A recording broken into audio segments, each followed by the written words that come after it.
Bakit nga ba nasabi ng mga tao na ang buwan ay isang malaking keso, no? Magandang video to mga kapatid mula kay Mr. Pantas, no? Nilagay ko po ang link sa ibaba sa may description box para pwede ninyong panoorin nang walang nagre-react katulad nito. Pero syempre kung ikaw ay interested sa ganitong topic at gusto mong sumama sa ating talakayan, makipagkwentuhan mga kapatid at magbigay din ng iyong opinion at reaction sa comment section sa ibaba.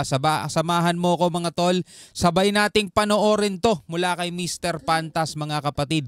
Na huwag mo rin kalimutan mag-subscribe sa kanyang YouTube channel at kung bago ka pa lamang dito at trip mo yung mga ganitong klaseng reaction video, commentary, opinion, criticism at kung ano-ano pa, huwag mong kalimutan mag-subscribe mga tol. Click mo na rin ang notification. So wag na natin patagalin pa, panoorin na natin to mga tol.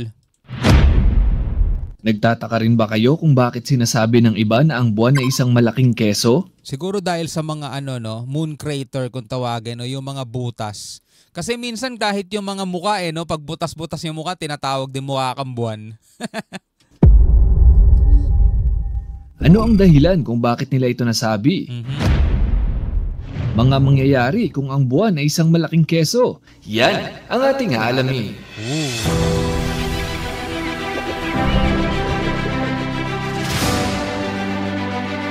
Miss ko rin gumawa ng reaction video rito kay Mr. Pantas.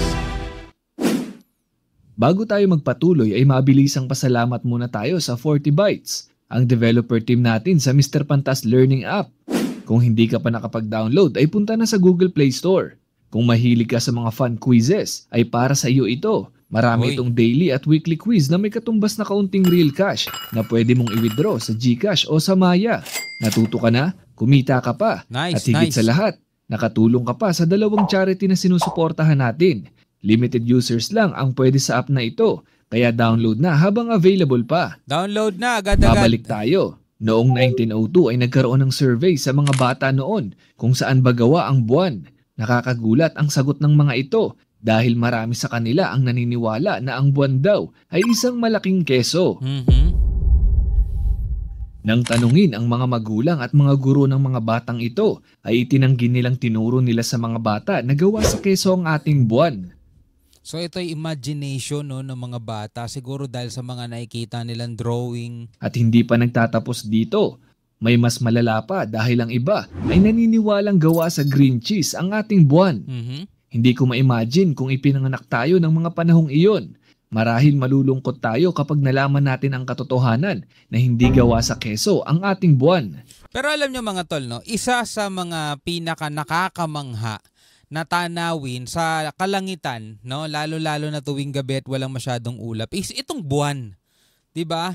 Kasi mga tol, imagine mo yung isang napakalaking bato na nakalutang na nakikita natin gabi-gabi. Minsan kahit may araw nakikita natin siya. Isang napakalaking bato na nakalutang mga tol sa itaas, 'di ba? Napakatagal na niyan diyan. Panahon pa ni Adan at Eva. Panahon pa ng mga dinosaur. Panahon pa ng mga caveman, 'di ba? Panahon pa ng mga sinaunang tao. Panahon ng mga apostol ng Panginoong Hesukristo. Nakikita na nila yan mga tol. At magpahanggang ngayon, kung ano yung nakikita nila, yun pa rin yung nakikita natin. Napakatagal na niyang nakamasid sa atin, di ba? Kaya pag ako tumitingin ako sa kanya tuwing gabi, lalo na pag walang masyadong ulap, namamangha talaga ako sa kanya. Napakatagal niya nang nakalutang diyan. Hindi umiikot yan Hindi umiikot yan mga tol, naka-tidal lock yan sa atin Isang bahagi lang ang nakikita natin. Minsan bumabaliktad yan, depende kung nasa ang part ng mundo. Pero sa atin, kung ano yung nakikita natin, yun na talaga yun. Hindi natin alam kung ano yung nasa likod, yung dark side of the moon. Yung tinatawag yung hindi nasisikatan ng araw. Sabi nga, nandun daw yung mga spaceship ng alien Ayon sa pag-aaral, nagsimula ang ideyang ito sa isang ekspresyon noong 16th century at naging sikat na ideya na ang buwan ay isang keso. Ito si François Rabelais, isang kilalang French writer na itala sa isa sa kanyang mga libro ang katagang The Moon is Made of Green Cheese. Kaya naman naging sikat itong ideya na ito na kumalat sa karamihan hanggang sa na-misinterpret na ng ibang tao noong mga panahong iyon. Pero kung babasahin natin ang buong sinabi niya, ay malinaw na hindi niya ipinahahayag ang literal na kahulugan ng kanyang salita. May mga sumunod pang mga sikat na writers ang nagpaliwanag na hindi literal na keso ang buwan sa libro ni Rabelais. Yeah. Nangangahulugan lang na noon pa man ay laganap na ang fake news dahil lang sa mahinang pag-intindi ng ibang tao. Problema yung reading comprehension. Yun din ang problema mga tol dito sa Pilipinas. Isa yan sa problema natin. Yung reading comprehension. Bago pa ito, ay kalat na rin ang balita na ang Earth ay hindi bilog, kung hindi flat. Yan, isa pa yan. Magpahanggang ngayon, dami naniniwala Pero dyan. na-realize ko, masarap din sigurong isipin na ang buwan ay isang malaking keso. Pero ang katotohanan, isa lang itong teorya. Ang buwan ay gawa sa oxygen, silicon, iron, calcium at magnesium. Kung nagtataka ka kung bakit may oxygen, tama po yan. May oxygen talaga sa ating buwan. Pero hindi ito gaya ng oxygen na nasa Earth, na nasa hangin at nalalanghap natin. Ang mga oxygen sa buwan ay natrap sa mga minerals nito o nakakulong sa surface mismo ng buwan. Pero paano nga kung gawa sa keso ang ating buwan? Ano ang posibleng mangyari? Una sa lahat, kung gagawin nating magsing bigat ang tunay na buwan kumpara sa kesong buwan, ay dapat mas malaki ito. Dahil less dense ang keso kumpara sa totoong buwan. Sa ganitong laki ng keso, ay gagana pa rin ang kanyang gravity. Magkakaroon din ito ng sariling mantle at higit sa lahat, ay magkakaroon ito ng core dahil bibigat ang pressure sa gitna nito. Ang pressure nito ay tutunawin ng parte sa ilalim na siyang dahilan kung bakit maghihiwalay ang tubig at protina o caseins ng keso. Sa patuloy na pressure ay tuloy-tuloy din na iilalim ang mga caseins at patuloy na iibabaw naman ang mga tubig. Magpapatuloy itong magbigay ng pressure kaya naman iinit ng husto ang core nito.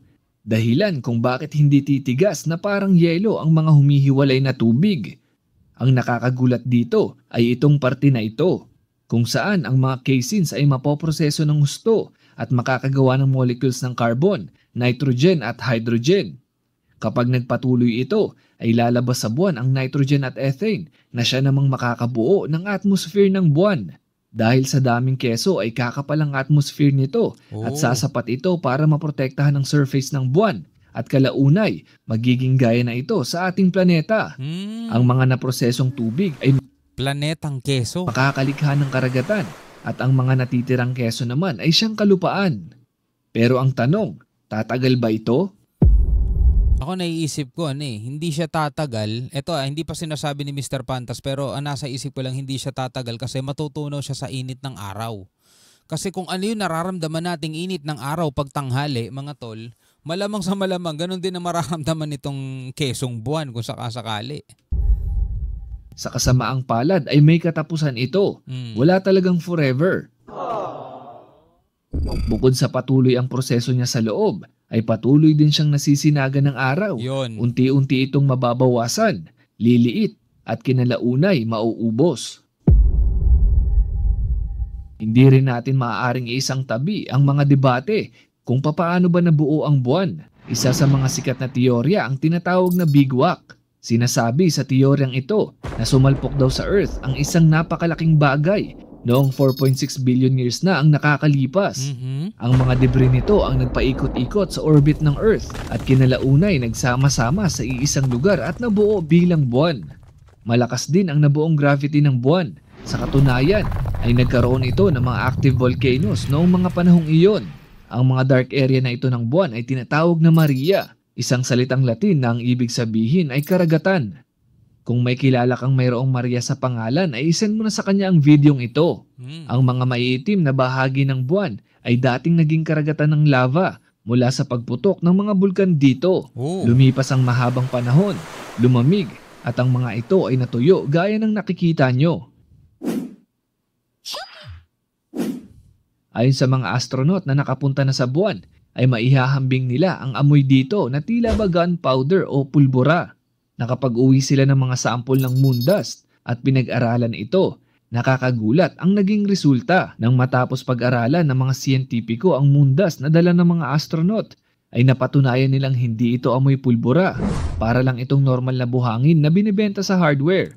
Pero saan nga ba nanggaling ang naaamoy nilang pulbura? Napag-alaman na amoy pulbura sa buwan dahil wala itong atmosphere na nagpoprotekta dito. Ibig sabihin, ang buong enerhiya ng araw ay halos lutuin ng surface ng buwan. Nagre-react ito kaya nangangamoy pulbura. Ang ating buwan din ang pinaniniwalaang sanhi kung bakit nagkakaroon ng kabaliwan ng mga tao. Pinaniniwalaan noon na kapag bilog ang buwan ay maraming tao ang nakakagawa ng hindi maganda. Kaya naman nabuo ang salitang lunatic na lunatic. mula sa salitang luna Luna. na ang ibig sabihin ay buwan. Nagkaroon ng maraming pag-aaral tungkol sa pagiging lunatic ng mga tao kapag Ngayon ko lang nalaman yun, no? Yung lunatic pala ay galing sa ganong katawagan dahil sa buwan. Lunatic. ay buwan. Nagkaroon ng maraming pag-aaral tungkol sa pagiging lunatic ng mga tao kapag bilog ang buwan. Pero lumabas na wala itong koneksyon sa pag-iisip ng mga tao. Yeah. Sa mga susunod na siglo ay hindi na natin masisilayan ang buwan ng sobrang laki dahil napatunayan sa mga pag-aaral na lumalayo ang buwan sa Earth ng halos 1.5 inches kada taon. Inaasahang sa susunod na 10 taon ay lalayo ito ng 15 inches. Nangangahulugan lang na hindi laging nandyan ang buwan para sa atin. 10 taon. So kung mas matagal pa, mga 100 years pa, no? Medyo mas malayo na yung buwan at sa mga susunod pang kung hanggang kailan aabutin ng mundo kung hindi pa magwawakas pa, no? Sa madaling sabi, may katapusan ng mundo. Kasi kapag nawala ang buwan, mga tol, medyo malaki ang impact nun sa ating daigdig. Pero ang pinaka-importante ay na-enjoy mo ang oras mo sa pamilya mo. Magpasalamat sa poong may kapal dahil nabigyan tayo ng tsansang mabuhay. Tama. Yun lamang.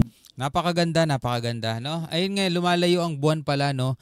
Kada taon lumalayo siya na 1.5 inch. So sa loob ng 10 taon, 15 inches ang nilayo niya. So imagine mo kung 100 taon, 200 taon, mga tol, yung mga susunod na henerasyon pa, no? Talagang ang buwan pa naman pag nawala, malaki ang epekto nun sa mundo natin, mga tol. Marami ng video si Mr. Pantas na anong mangyayari sa mundo kapag nawala ang buwan. So panoorin nyo na lamang, mga kapatid, no? Ngayon, kung ikaw ay isang Pilipino at nag-enjoy ka, mga tol, sa impormasyon na ibinigay ni Mr. Pantas, comment ka na lamang sa ibaba. Maraming salamat sa inyong panonood, mga tol. Hanggang sa muli, ako nga pala si Shobal D. Peace out.